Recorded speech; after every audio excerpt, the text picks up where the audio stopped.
জীবিত শেষ নিঃশ্বাসটা পর্যন্ত আমি আপনাদের সঙ্গে আছি।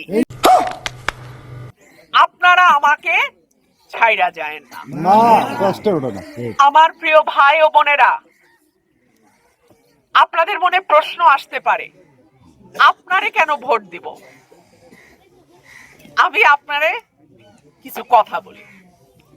আমারে ভোট দিবেন কারণ গত 17 বছর যখন বড় বড় নেতারা ফোন বন্ধ করে রাখছিল, যখন আপনাদের ধান ক্ষেত বিলের মধ্যে রাত্রে থাকতে হয়েছে, তখন আপনারা কিন্তু আমার বক্তব্য শুনছেন।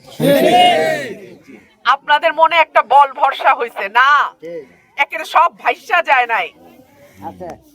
আমরার কথাও কেউ না কেউ বলে, ঠিক কি না? আজকে যদি আপনারা আমাকে ছেড়ে যান, আমার কিন্তু কোথাও কেউ থাকবে না। আর যদি আপনারা আমার সাথে থাকেন, তো আপনারা দেখেন সরাইল আশুগঞ্জ রে কি করে বাংলাদেশের মডেল উপজেলা করতে হয়। ये क्या है?